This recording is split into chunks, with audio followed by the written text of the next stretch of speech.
பத்திரிகை சகோதரர்களுக்கு சகோதரிகளுக்கும் எங்களது வாழ்த்துக்கள், நன்றி. இந்திய யூனியன் முஸ்லீம் லீகின் சார்பில் முதல் கட்ட பேச்சுவார்த்தை முன்பு நடந்தது.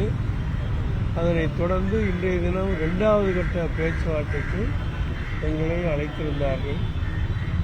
இந்த பேச்சுவார்த்தையில் நாங்கள் முன்வைத்த கோரிக்கை தமிழ்நாடு 39 நாடாளுமன்ற தொகுதிகளில் இந்திய யூனியன் முஸ்லீம் லீகிற்கு சென்ற முறை கொடுத்து வென்று சிறப்பாக பணியாற்றி கொண்டிருக்கிற ராமநாதபுரம் தொகுதியையே மீண்டும் எங்களுக்கு தந்து உதவ வேண்டும் என்ற கோரிக்கை இந்திய முஸ்லீம் லீகின் சார்பாக நாங்கள் வைத்தோம். முதல்ல அதை வைத்ததோடு இன்னொன்னையும் சொன்னோம். கண்ணியத்திற்குரிய காயிதே மில்லத் அவர்களுடைய காலத்திலிருந்து நாடாளுமன்றத்துக்கு நாங்கள் தொடர்ந்து லோக்சபாவுக்கு முஸ்லீம் லீக்குடைய எம்பிகளை தொடர்ந்து அனுப்பி வந்திருக்கிறோம். அதே மாதிரி ராஜ்யசபாவுக்கும் தமிழ்நாட்டிலிருந்து முஸ்லீம் லீகின் சார்பில் காயிதே மில்லத் காலத்திலிருந்து 27 வருஷம் தொடர்ந்து அனுப்பி வைத்த பெருமை திராவிட முன்னேற்ற கழகத்துக்கு தான் உண்டு. அது சில வரலாற்று பிழைகளினாலோ அல்லது மாற்றங்களினாலோ அது இடையிலே தடைபட்டு போய்விட்டது. அந்த நல்ல வரலாறு திரும்பவும் தொடர்ந்து நடக்க வேண்டும்.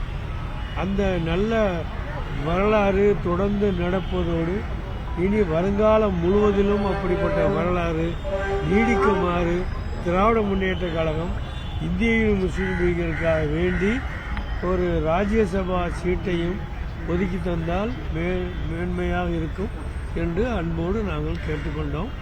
இது அவர்கள் இந்த தேர்தலில் தொகுதிகளை மட்டுமே நாங்கள் தேர்ந்தெடுத்து ஒவ்வொரு கட்சிக்கும் கொடுத்து கொண்டிருக்கிறோம்.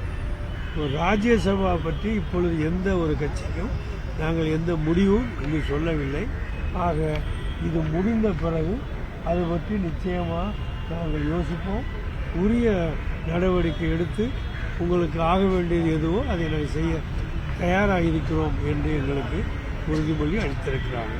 ராஜ்யசபா ஏற்கனவே கேட்டிருந்தீங்க, தொடர்பா திமுக தலைமை உங்கள்கிட்ட என்ன சொன்னாங்க? ராஜ்யசபா ஒரு மக்களையும் ஒரு மாநிலம் கேட்டிருந்தோம். அதான் சொல்றேன். இதாவது இந்த தேர்தலில் 39 நாடாளுமன்ற தொகுதிகளை பற்றி தான் இப்பொழுது கட்சிகளுக்கு இடையிலே தொகுதி பங்கீடு வைத்திருக்கிறோம்.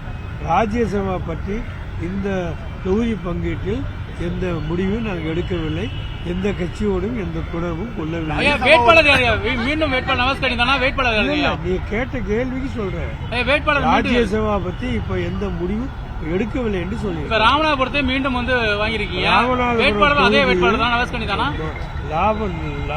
ராமநாதபுரம் தொகுதியில் இந்திய முஸ்லீம் லீகின் சார்பாக மிக சிறப்பாக 5 ஆண்டு காலமாக பணியாற்றி கொண்டிருக்கிற நவாஸ்கனி எம்பி அவர்களே தொடர்ந்து அந்த தொகுதியில் போட்டியிட வேண்டும் என்று முஸ்லீம் லீகிலே உள்ளது மட்டுமல்லாமல் ராமநாதபுரத்திலே உள்ள அனைத்து கட்சி சார்பாகவும் குறிப்பாக திராவிட முன்னேற்ற கழகத்தின் சார்பாகவும் அது பரிந்துரை செய்யப்பட்டிருக்கிற காரணத்தினால நாங்களும் அதே முடிவெடுத்திருக்கிறோம்.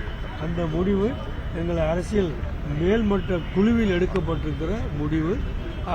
ராமநாதபுரம் தொகுதியில் இப்பொழுது உள்ள எம்பி நவாஸ்கனி தான் வேட்பாளராக அறிவிக்க இருக்கிறோம்.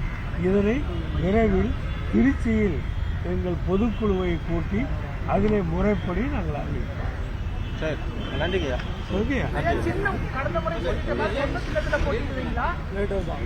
அந்த பிரச்சனை இங்கே கிடையாது. இந்திய முஸ்லீம் லீக்ங்கிறது ஒரு அகில இந்திய கட்சி.